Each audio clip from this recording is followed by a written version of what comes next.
Hello students. मैं रजत राजपूत स्वागत करता हूं आपका अपने परिवार आर कोचिंग क्लासेस में। तो कैसे हैं स्टूडेंट्स? उम्मीद करते हैं आप बढ़िया होंगे और अपनी तैयारी को ज़बरदस्त तरीके से कर रहे होंगे।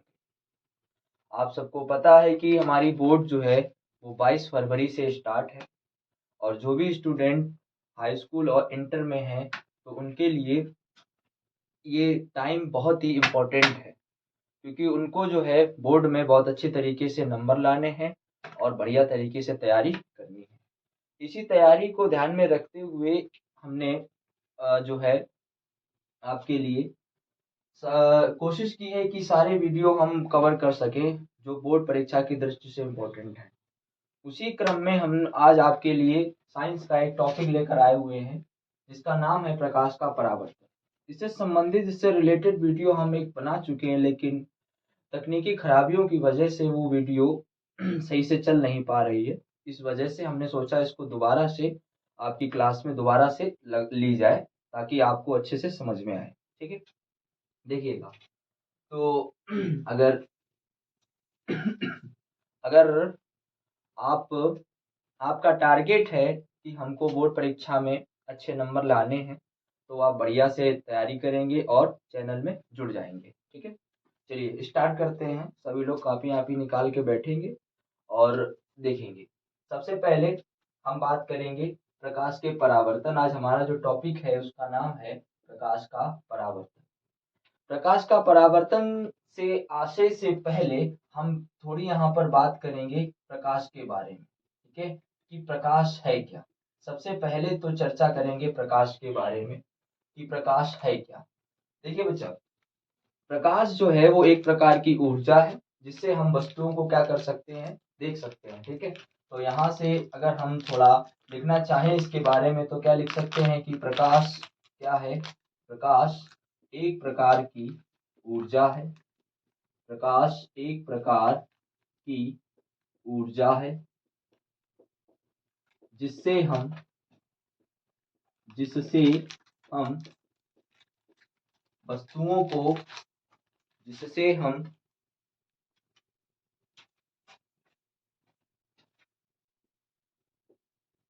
वस्तुओं को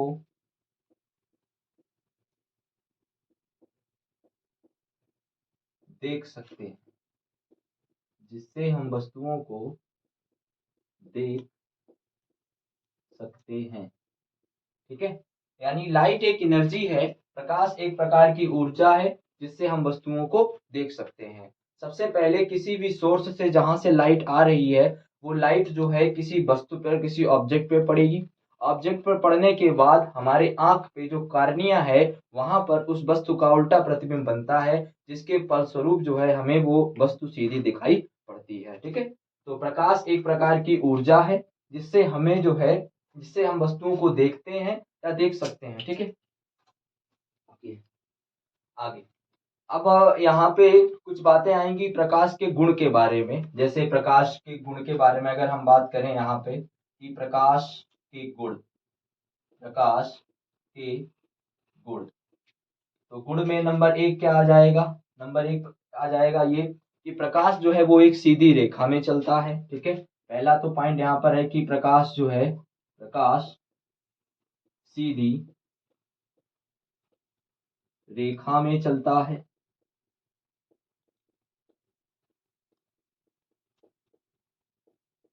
दूसरा दूसरा जो है वो क्या है कि निर्वात। निर्वात क्या है? एक ऐसा स्थान जहां पे कतई भी वायु का एक भी कण उपस्थित ना हो, या एक ऐसा माध्यम जिसमें कोई भी अन्य माध्यम उपस्थित ना हो, उसको हम वैक्यूम बोलते हैं, उसको हम निर्वात बोलते हैं। ठीक है, तो निर्वात में प्रकाश की चाल, निर्वात में प्रकाश की चाल 3 गुणे सर्वाधिक। पहले तो यहाँ लिखेंगे सर्वाधिक, और सर्वाधिक भी कितनी, सर्वाधिक कितनी होती बच्चा? 3 × 10⁸ मीटर प्रति सेकेंड होती है। ठीक है, तो पहला पॉइंट तो ये कि प्रकाश सीधी रेखा में चलता है। दूसरा पॉइंट ये कि निर्वात में प्रकाश की चाल सर्वाधिक होती है। तीसरा कि जो प्रकाश है वो पारदर्शी माध्यम से गुजर जाता है, यानी प्रकाश पारदर्शी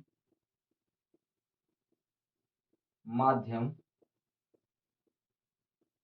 से गुजर जाता है, जबकि अपारदर्शी अपारदर्शी माध्यम से नहीं गुजरता।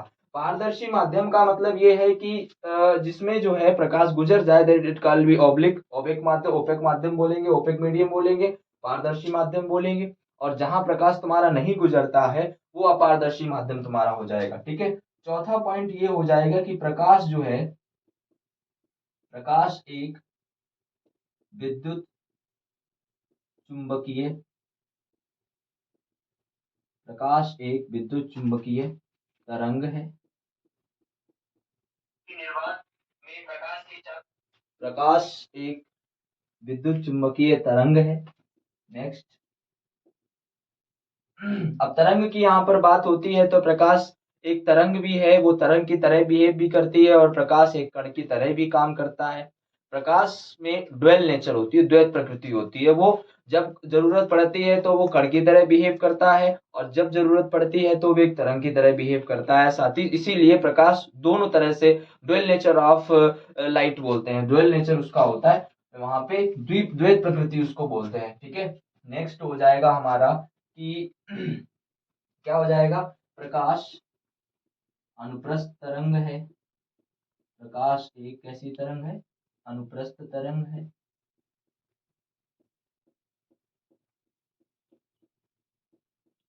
अगला हम ये भी लिख सकते हैं कि प्रकाश में परावर्तन होता है ना, प्रकाश में परावर्तन होता है। अगला, प्रकाश में अपवर्तन होता है। प्रकाश में अपवर्तन होता है। ठीक है। साथ ही साथ इसमें बर्ड विक्षेपण का भी गुण होता है। बहुत सारे गुण होते हैं, जैसे जैसे हम इसको पढ़ते हैं उस हिसाब से हम इसको डिटेल में पढ़ते चले जाएंगे। तो सबसे पहले तो प्रकाश एक प्रकार की ऊर्जा है जिससे हम वस्तुओं को देखते हैं। साथ ही साथ में प्रकाश के ये गुण हैं जिनके बारे में हमने चर्चा करी है। बाकी अलग अलग इनके अभी कंसेप्ट, जैसे भी प्रकाश का परावर्तन हो गया, देन प्रकाश का अपवर्तन हो गया, प्रकाश का वर्ण विक्षेपण हो गया, इससे संबंधित अलग अलग एक टॉपिक है, वो एक सेपरेट टॉपिक है। वो सारे टॉपिक हम आपको कवर करवा देंगे। ठीक है। आगे हम नेक्स्ट चलते हैं। ठीक है। तो प्रकाश के परावर्तन, प्रकाश के परावर्तन से आशय है कि जब प्रकाश किसी चिकने तल से टकराता है, ठीक, तो वह वापस उसी माध्यम में लौट जाता है। अगर हम एक लाइन में इसकी डेफिनेशन को बोले तो ये होगा कि प्रकाश का किसी चिकने तल से टकराकर वापस उसी माध्यम में लौटना प्रकाश का परावर्तन कहलाता है। ठीक है। यानी अगर हमने आपसे ये, पहले तो क्या हो जाएगा डेफिनेशन यहाँ पे कि प्रकाश का किसी चिकने तल से टकराकर, चिकने तल से टकराकर वापस वापस उसी माध्यम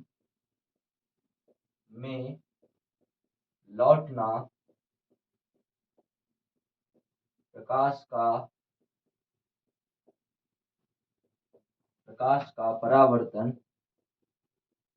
कहलाता है।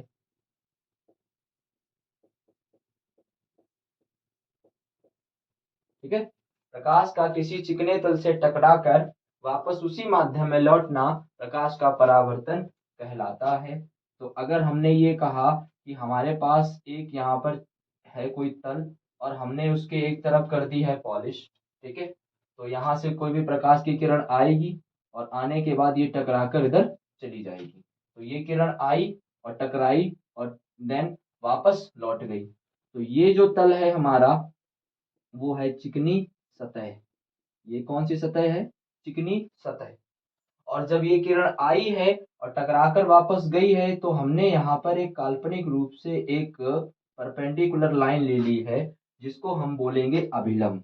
क्या बोलेंगे? ये अभिलंब है बच्चा। ठीक है। अच्छा, ये जो है, ये जो किरण आ रही होती है, जब भी किसी भी वस्तु से प्रकाश की किरण चलती है तो उस किरण को हम बोलते हैं आपतित किरण। ठीक है, यानी ये किरण कौन सी किरण है? आपतित किरण। और जब ये टकराकर लौटी है तब ये किरण क्या कहलाएगी? हमारी परावर्तित किरण कहलाएगी। ठीक है, तो ये है हमारी परावर्तित किरण, यानी आपतित किरण। और जब ये टकराई है, लौटी है, तब ये हो गई परावर्तित किरण। और ये जो पॉइंट आपको दिख रहा है अभिलंब, इस पॉइंट को हम बोलेंगे आपतन बिंदु। ठीक है, इनको गहराई से समझिएगा भैया। ये जो बिंदु आपको दिख रहा है अभिलंब और चिकनी सतह के बीच में, इसको हम बोलेंगे आपतन बिंदु। ठीक है, तो यहाँ से तीन चीजें समझ में आई होंगी। पहली तो ये आपतित किरण, दूसरी ये परावर्तित किरण, और तीसरा आपतन बिंदु पर अभिलंब। ठीक है, इस हिसाब से तो प्रकाश का किसी चिकने तल से टकराकर वापस उसी माध्यम में लौटना प्रकाश का क्या कहलाएगा? परावर्तन कहलाता है। ठीक है, अगर हम यहाँ थोड़ी बात करें अभिलंब और आपतित किरण के यहाँ पे, तो ये कोण आई होता है और इसी कोण आई को हम बोलते हैं बच्चा आपतन कोण। क्या बोलते हैं? आपतन कोण। और ये किरण है और ये जो एंगल है इसको हम कोण आर बोलेंगे। तो ये तुम्हारा किरण कोण कौन सा है? परावर्तन कोण है। ये जो कोण है वो कौन सा कोण है? परावर्तन कोण। ठीक है, तो ये आपतन कोण है और ये परावर्तन कोण है। ठीक है, आपतन कोण तुम्हारा जो कहाँ बनता है, अगर हम कहें आपसे कि आपतन कोण, आपतन कोण इसको इंग्लिश में इंसिडेंट रे बोलते हैं। ठीक है, आपतन कोण जो है वो तुम्हारा अभिलंब और अभिलंब और किसके बीच में है? अभिलंब और आपतित किरण के बीच में। अभिलंब और आपतित किरण के बीच में कौन सा है एंगल हमारा? ये एंगल बनेगा हमारा आपतन कोण। ठीक वैसे ही अभिलंब और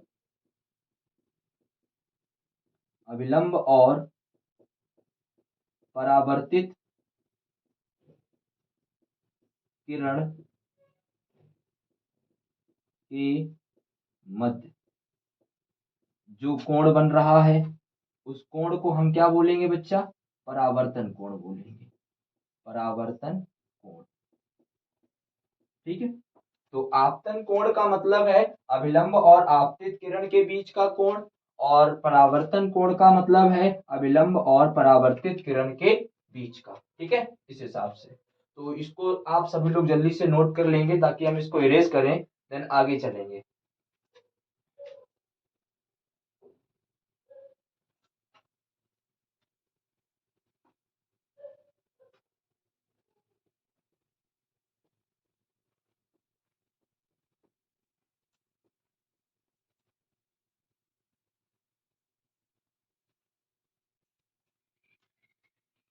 आगे हम बात करेंगे परावर्तन के नियम।